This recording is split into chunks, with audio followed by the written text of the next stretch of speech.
Assalamualaikum warahmatullahi wabarakatuh. Perkenalkan, nama saya Ibrahim Imam Maulana, NIM 2123204 dari Prodi Pendidikan Musik. Baiklah, kali ini saya akan mempresentasikan tentang administrasi sarana dan prasarana. Dalam video presentasi ini ada 3 poin penting yang akan saya bahas, yaitu pengertian dari administrasi sarana dan prasarana, proses administrasi sarana dan prasarana pendidikan. Yang ketiga, peran guru dalam administrasi sarana dan prasarana pendidikan. Baiklah, kali ini kita akan masuk kepada poin 1, yaitu pengertian dari administrasi sarana dan prasarana. Sarana pendidikan adalah peralatan dan perlengkapan yang secara langsung dipergunakan dan menunjang proses pendidikan, khususnya proses belajar mengajar. Contohnya, gedung, ruang kelas, meja, dan kursi. Prasarana pendidikan adalah fasilitas yang secara tidak langsung menunjang jalannya proses pendidikan, tetapi dapat dimanfaatkan untuk proses belajar. Contohnya, taman sekolah untuk pengajaran biologi. Menurut rumusan tim penyusun pedoman pembakuan media pendidikan Departemen Pendidikan dan Kebudayaan, maka yang dimaksud dengan sarana pendidikan adalah semua fasilitas yang diperlukan dalam proses belajar mengajar, baik yang bergerak maupun tidak bergerak, agar mencapai tujuan pendidikan dapat berjalan dengan lancar, teratur, efektif, dan efisien. Administrasi sarana dan prasarana pendidikan merupakan seluruh proses yang direncanakan dan diusahakan secara sengaja dan bersungguh-sungguh, serta pembinaan secara kontinu terhadap benda-benda pendidikan, agar senantiasa siap pakai, ready for use, dalam PBM, sehingga PBM semakin efektif dan efisien guna membantu tercapainya tujuan pendidikan yang telah ditetapkan. Fasilitas atau benda-benda pendidikan dapat ditinjau dari fungsi, jenis, dan sifatnya. 1. Ditinjau dari fungsinya terhadap proses belajar mengajar, yaitu sarana pendidikan yang berfungsi langsung dalam proses pembelajaran, seperti alat pelajaran, alat peraga, dan media pembelajaran. Prasarana pendidikan berfungsi tidak langsung, seperti gedung, tanaman, halaman. 2. Ditinjau dari fisiknya, dari jenisnya, yaitu fasilitas fisik, yakni segala sesuatu yang berwujud benda mati yang mempunyai peran untuk memudahkan dan melancarkan suatu usaha, seperti kendaraan, komputer, mesin tulis, dan sebagainya. Fasilitas non-fisik, segala sesuatu yang bersifat mempermudah suatu kegiatan, seperti manusia, jasa, uang. Yang 3, ditinjau dari sifat barangnya. A. Barang tak bergerak dikelompokkan menjadi barang habis pakai, seperti kapur tulis, tinta, kertas, penghapus, dan sebagainya. Barang tak habis pakai, seperti komputer, mesin tulis, kendaraan, dan sebagainya. Barang tidak bergerak, yaitu barang yang tidak berpindah-pindah letaknya atau tidak bisa dipindahkan, seperti gedung, sumur, dan sebagainya. Selanjutnya dilihat dari komponennya. Media terdiri dari 2 bagian pokok, yaitu hardware dan software. Pertama, hardware atau perangkat keras adalah penampil software. Misalnya, pesawat radio, tape recorder, proyektor slide, proyektor film, dan sebagainya. Yang kedua, software atau perangkat lunak adalah bahan atau program yang ditampilkan dalam hardware. Misalnya, kaset, piringan hitam, slide, film, skrip rekaman, dan sebagainya. Poin yang kedua, yaitu proses administrasi sarana dan prasarana pendidikan. Secara kronologis operasional, kegiatan administrasi sarana dan prasarana pendidikan meliputi 1. Perencanaan pengadaan barang, 2. Pengadaan barang, 3. Penyimpanan, inventarisasi, penyaluran, 4. Pemeliharaan, rehabilitasi, 5. Penghapusan dan penyingkiran, 6. Pengendalian. Dalam keseluruhan rangkaian kegiatan tersebut harus merupakan suatu kesatuan yang harmonis, dan dalam sistematika kerjanya harus dihindarkan dari timbulnya kesimpang siuran dan tumpang tindih dalam wewenang, tanggung jawab, dan pengawasan guna menghindari timbulnya pemborosan biaya, tenaga, dan waktu. Yang pertama, perencanaan pengadaan barang. Suatu kegiatan administrasi yang baik dan tidak gegabah harus diawali dengan suatu perencanaan yang matang dan baik dilaksanakan demi menghindari kesalahan dan kegagalan yang tidak diinginkan.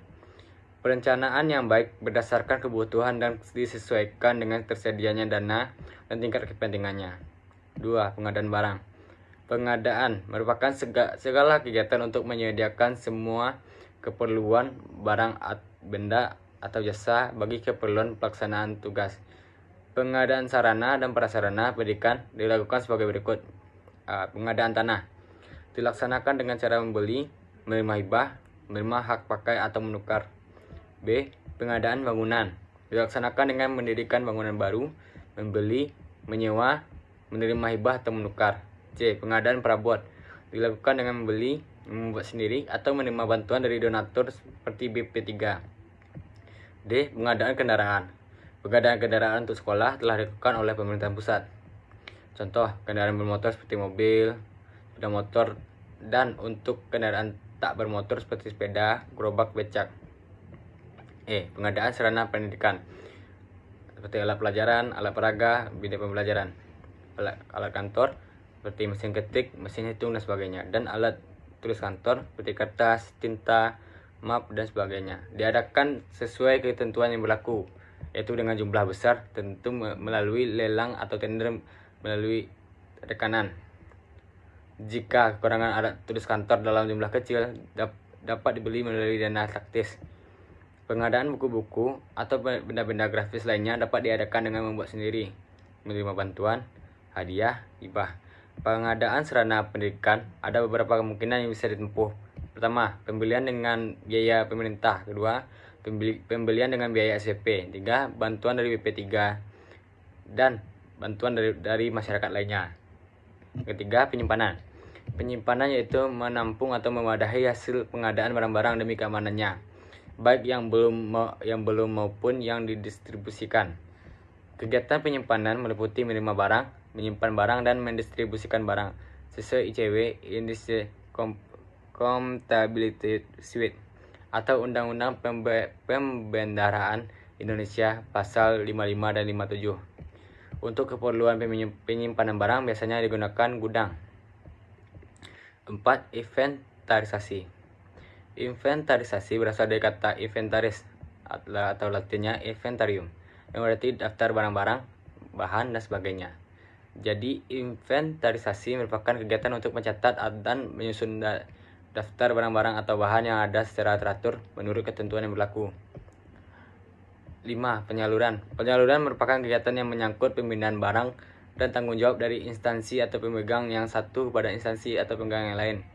Kegiatan penyaluran barang yang baik meliputi penyusunan lokasi pengirim barang untuk pusat-pusat penyalur dan penyerahan barang.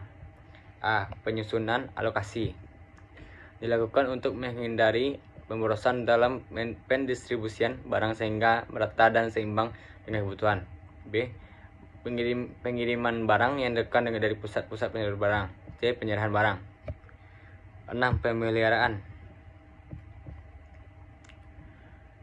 Pemeliharaan merupakan kegiatan penjagaan atau pencegahan dari kerusakan suatu barang, sehingga barang tersebut selalu dalam kondisi baik dan siap pakai.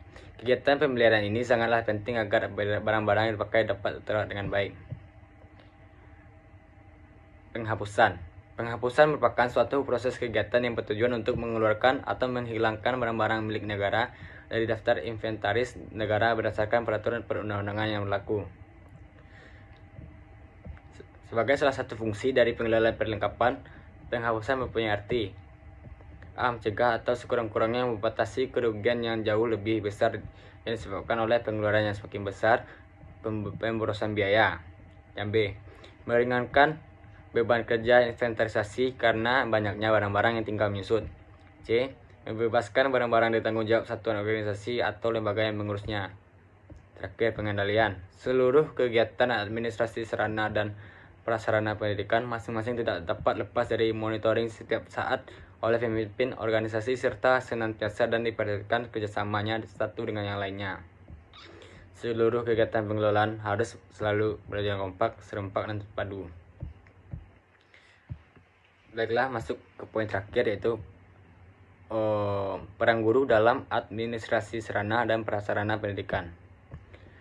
Peran guru dalam administrasi sarana prasarana dimulai dari perencanaan, pemanfaatan, dan pemeliharaan. serta pengawasan penggunaan prasarana. Sebagai pelaksana tugas pendidikan, guru juga mempunyai andil dalam administrasi sarana dan prasarana pendidikan. Dalam hal ini, guru lebih banyak berhubungan dengan sarana pengajaran, yaitu alat pengajaran, alat peraga, dan media pengajaran lainnya dibandingkan dengan keterlibatannya dengan prasarana pendidikan yang tidak langsung berhubungan. Baiklah, sekian, terima kasih.